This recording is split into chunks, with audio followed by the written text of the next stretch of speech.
This channel does not promote any violent, harmful, or illegal activities. All content provided by this channel is meant for an educational purpose only. বেলডাঙায় অশান্তির খবর। খুন নয়, আত্মঘাতী হয়েছেন পরিযায়ী শ্রমিক আলাউদ্দিন। গলায় ফাঁস লাগিয়ে আত্মহত্যা করেছেন ওই শ্রমিক, এমনই তথ্য উঠে এসেছে ময়না তদন্তের রিপোর্টে। আলাউদ্দিনের মৃত্যুর ঘিরেই নৈরাজ্যের সৃষ্টি হয় বেলডাঙায়। আলাউদ্দিনকে খুনের অভিযোগ তোলে পরিবার, আর বেলডাঙা থেকে এক অ্যাসিস্ট্যান্ট সাব ইন্সপেক্টরকে ঝাড়খণ্ডের বিশ্রামপুর থানা এলাকায় যান। সেখানে ময়না তদন্তের রিপোর্ট জানতে পারেন আলাউদ্দিনকে ঝুলন্ত অবস্থায় পাওয়া গিয়েছিল। শ্রমিকের সঙ্গে থাকা কয়েকজনকে জিজ্ঞাসাবাদও করা হয়েছে। আলাউদ্দিন খুন হয়েছেন বলে গুজব রটালো কারা? পরিযায়ী খুনের গুজব রটিয়ে অশান্তিতে উস্কানি কাদের? चौकीदार एक थी रघुनाथ राव जो हम लोग का थाना का चौकीदार है, और एक इरशाद और कासिम पश्चिम बंगाल के कबाड़ में रहने वाला उन लोग के साथ उसको नाम से भेजा गया। हम लोग साथी थे, जी जी साथ। तो कुछ आपने क्या पाया? हम लोग मृत्यु रिपोर्ट तैयार करने में पूरा बॉडी को देखे, उसमें कोई निशान कोई घाव नहीं था, कोई नहीं था, पुराना घाव का निशान नहीं था पाए में, उसको लिखा गया निशान क्या है इसमें। कोई ब्लड वगैरह कोई से निकला होगा? कोई जी भी निकला हुआ था। तो आपका वो जो मृत्यु संशय में क्या लिखा आपने? वो लिखा मृत्यु रिपोर्ट में तो लोग बता फांसी लगाने की बात लिखा गया। এই মুহূর্তে আমাদের চিফ রিপোর্টার সিজন মন্ডল আমাদের সঙ্গে রয়েছে। সিজন, এই যে গোটা ঘটনাটা, এখানে প্রথম কথা হচ্ছে যে সত্যি আত্মহত্যা করেছেন নাকি এই রকম ভাবে খুন করা হয়েছে, বিষয়টা যে সামনে আসছে, কারা এটা বললো? এটা কি রটানো? এটা কি কোথাও একটা উস্কানি দেওয়া যার ফলে এইরকম ধরনের একটা ঘটনা? দেখো, এই ঘটনা ঘটার পরই কিন্তু মুর্শিদাবাদ জেলা পুলিশের একটি দল তারা গিয়েছিল ডালটনগঞ্জে বিশ্রামপুর থানা যে এলাকায় এই পরিযায়ী শ্রমিকের মৃত্যু হয়, এবং সেখানে ময়না তদন্ত খতিয়ে রাখার পাশাপাশি তারা আলাউদ্দিনের সঙ্গী যে সমস্ত পরিযায়ী শ্রমিকরা ছিলেন তাদের সঙ্গেও কথা বলেছেন, এবং সেখান থেকে যে প্রাথমিকভাবে যেটা জানা যাচ্ছে এটা কিন্তু কোনোভাবেই কোনো খুনের ঘটনা নয়। ময়না তদন্তের রিপোর্টেও তার উল্লেখ রয়েছে, এবং বাকি যে পরিযায়ী শ্রমিকরা যারা ওই ঘটনার সময় বা ওই আশেপাশে ছিলেন তারাও জানাচ্ছেন যে মানসিক অবসাদে ভুগছিল আলাউদ্দিন, এবং পরিবারের সঙ্গে কোনো পারিবারিক একটা অশান্তি থেকে এই অবসাদ এবং সেখান থেকে আত্মহত্যার ঘটনা। এবার আসছে গোটা ঘটনার দ্বিতীয় পর্ব। তাহলে কারা খুব পরিকল্পিতভাবে বেলডাঙার বুকে তারা রটিয়ে দিল যে ওই পরিযায়ী শ্রমিককে সেখানে খুন করা হয়েছে? যদি রটিয়ে দেওয়ার বিষয়টা সামনে আসে, সেরকমটাই সামনে আসছে, কিন্তু কেন রটালো, কারা রটালো? এইরকম একটা ঘটনা যে হবে তার পেছনে আসলে উদ্দেশ্য কি ছিল, ছকটা কি?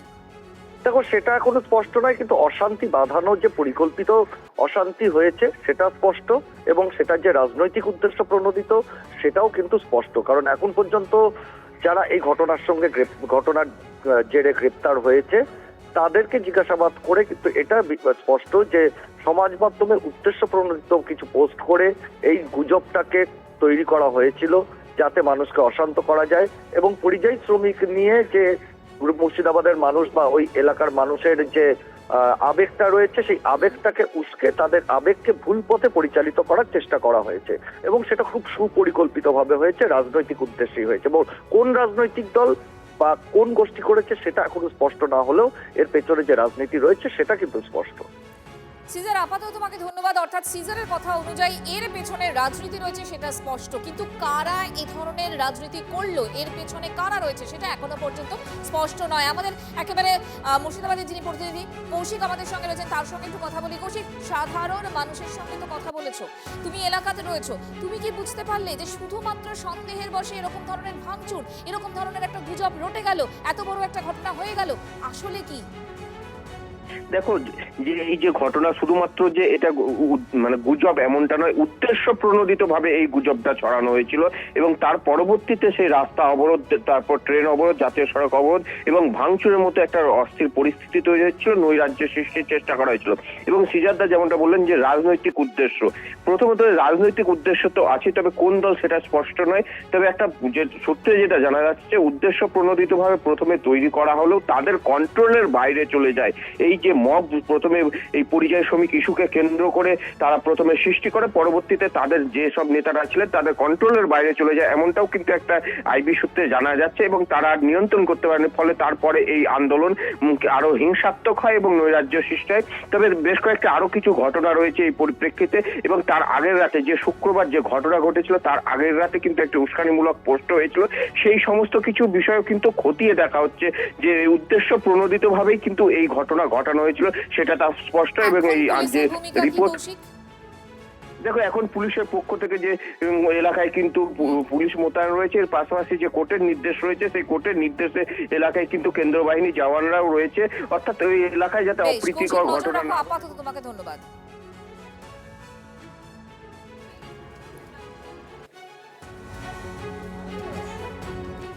বেলডাঙ্গার পরিযায়ী শ্রমিক খুন নয় আত্মহত্যা হয়েছে। যখন থেকে এই তথ্য সামনে এসছে তখন থেকে কিন্তু দেখা যাচ্ছে রাজনৈতিক চাপানো তো সামনে আসছে। আত্মহত্যা হলে কার উস্কানিতে আগুন জ্বললো বেলডাঙ্গায়? তৃণমূল নেতারা না জেনে শুনে বিভ্রান্তি ছড়িয়েছেন তো বিজেপির, আর একই সুর কংগ্রেসের। তাহলে প্রশাসন না জেনে শুনে কিভাবে এই অরাজকতা চলতে দিল?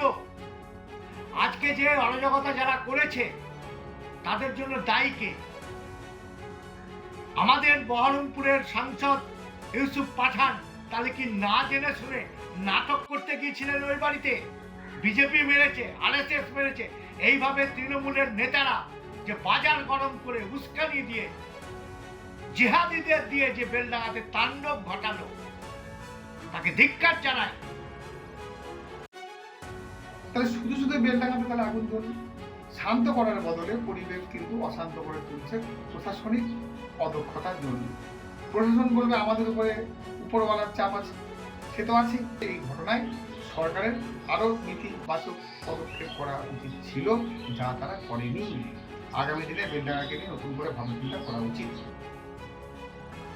কার্যত এই মুহূর্তে পশ্চিমবঙ্গের বিশেষ কিছু এলাকায় মুখ্যমন্ত্রীর প্রশাসন নিয়ন্ত্রণ হারিয়ে ফেলেছে। বিভাজনের রাজনীতি, সাম্প্রদায়িকতার রাজনীতি, ধর্মান্ধ মৌলবাদের কাছে আত্মসমর্পণ, এবং সবচেয়ে বড় বিষয় হচ্ছে এই ক্রমবর্ধমান র্যাডিক্যালাইজেশন। কিছু কিছু মানুষ মনে করছে যেটা বাংলাদেশ বানিয়ে দেব, আর সরকার, প্রশাসন, দল ভোটের স্বার্থে এদের সমর্থন করছে, এদেরই ভোটার লিস্টে নাম ঢুকিয়ে রাখবার চেষ্টা করছে।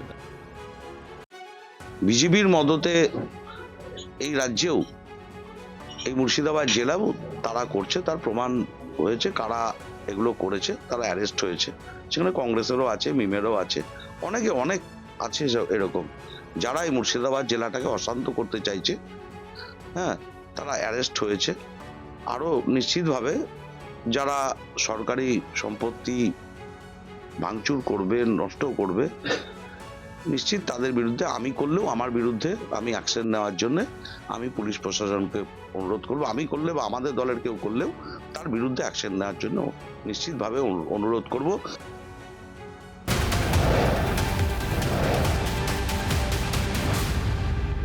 পরের খবরে আসেন, নিজের বিধানসভা কেন্দ্রে চোর স্লোগান শুনতে হলো তৃণমূল বিধায়ককে। তৃণমূলের তুমুল গোষ্ঠীদ্বন্দ্বের ছবি ধরা পড়ল পশ্চিম মেদিনীপুরের নারায়ণগড়ে। ছবি দেখাচ্ছি আপনাদের। তৃণমূলের একাংশের বিরুদ্ধেই চোর স্লোগান দেওয়ার অভিযোগ তাড়া করা হলো তৃণমূল বিধায়ক সূর্যকান্ত অট্টকেই। তারা খেয়ে কার্যত এলাকা ছাড়তে বাধ্য হন সূর্যকান্ত। উন্নয়নের পাঁচালী কর্মসূচিতে যোগ দিতে গিয়েছিলেন তৃণমূল বিধায়ক, আর সেখানেই দলের একাংশের বিক্ষোভের মুখে পড়তে হয় তাকে। ছবি দেখাচ্ছি আপনাদের এই মুহূর্তে, এক্সক্লুসিভ সেই ছবি আপনাদেরকে আমরা দেখাচ্ছি। তৃণমূল বিধায়ক উন্নয়নের পাঁচালী শোনাতে গিয়েছিলেন, কিন্তু সেখানেই তাকে গো ব্যাক স্লোগান শুনতে হলো। কিন্তু কেন শুনতে হলো? দেবব্রত আমাদের সঙ্গে রয়েছেন, জানাবেন আমাদের প্রতিনিধি দেবব্রত। দেখো, আজকে যেটা ঘটনা ঘটেছে, উন্নয়নের পাঁচালী শোনাতে গিয়েছিলেন এবং সেখানে ছিলেন সঙ্গে বিধায়ক। কিন্তু বিধায়ক ঘটনাস্থলে পৌঁছাতেই নারায়ণগড়ের কসবা কমিউনিটি হল, যেখানে উন্নয়নের পাঁচালী হওয়ার কথা ছিল, সেখানে পৌঁছানোর সাথে সাথেই কিন্তু বিধায়ককে ঘিরে ধরে ওখানকার স্থানীয় যারা তৃণমূলের যুব নেতা, যিনি সভাপতি, তার নেতৃত্বে মূলত হয়েছে বলা যেতে পারে।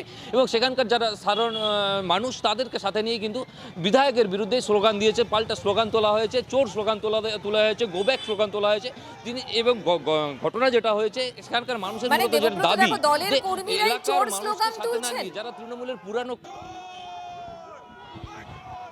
একদমই তারা, আমরা ছবিতেও পরিষ্কার দেখতে পাচ্ছি যে তৃণমূলের পতাকা সাথে নিয়ে কিন্তু চোর স্লোগান দেওয়া হচ্ছে বিধায়ককে, এবং তার বিরুদ্ধে অভিযোগ কি যে বিধায়ক নিজের মতো করে কাজ করছে এলাকায়, এলাকার তৃণমূল কর্মীদেরকে সাথে নিচ্ছেন না, তার নিজের মতো করে তিনি কাজ করছেন। ঠিক এই অভিযোগকে কেন্দ্র করেই কিন্তু একটা বলা যেতে পারে যে আজকের যে বিস্ফোরণটা দেখছি আমরা, তৃণমূলের গোষ্ঠীকন্দলের যে বিস্ফোরণ, সেটা বলা যেতে পারে যে এটা একটা ধামাচাপা দেওয়া ছিল, আজকে সেটা মাত্র তার একটা বিস্ফোরণ হয়েছে, তাদের যে অন্তরের ক্ষোভ সেই অন্তরের ক্ষোভটার বিস্ফোরণ হয়েছে, এটা বলা যেতে পারে। এবং যেটা নিয়ে ইতিমধ্যেই কিন্তু ছবি নারায়ণগড়ে ধরা পড়েছে। দেবব্রত, তোমাকে ধন্যবাদ।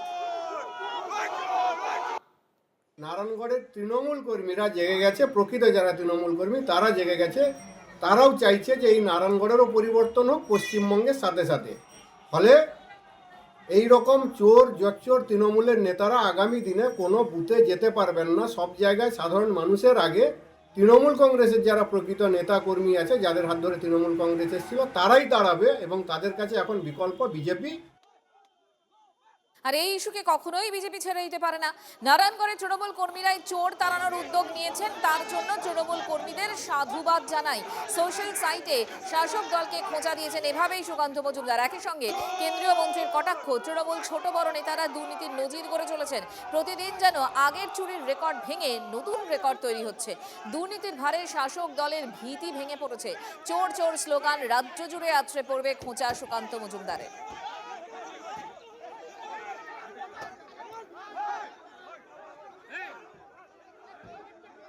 যাদের টাকা চুরি হয়েছে তাদের মধ্যে অনেকে তৃণমূল আছেন, যারা টাকা চুরি করেছেন তারা সবাই তৃণমূলী, এটা এখন সবাই জানে। সুতরাং এই নিয়ে বলার কিছু নেই, এটা আরো বাড়বে, এই জিনিস আরো বাড়বে। যা হবে সেটা পোয়াতে হবে। এই তৃণমূল সরকার কোনো সরকারই নয়, এই সরকার পুরোপুরি হচ্ছে, এই সরকারটা পুরোপুরি হচ্ছে একটা অদ্ভুত রকমের পদ্ধতি, যে পদ্ধতি কোনো রকম ভাবে কোনো সাংবিধানিক যে পরিকাঠামো তাকে টিকে থাকতে দেয় না। এটাকে সরাতে হবে, নইলে এগুলি তৈরি দেখা যাবে। আর 26-এর নির্বাচনের পরে বিজেপি ক্ষমতা আসার পরে এনারা কিভাবে থাকবেন, কি করবেন, সেই নিয়েও বোধহয় ভাবতে হবে।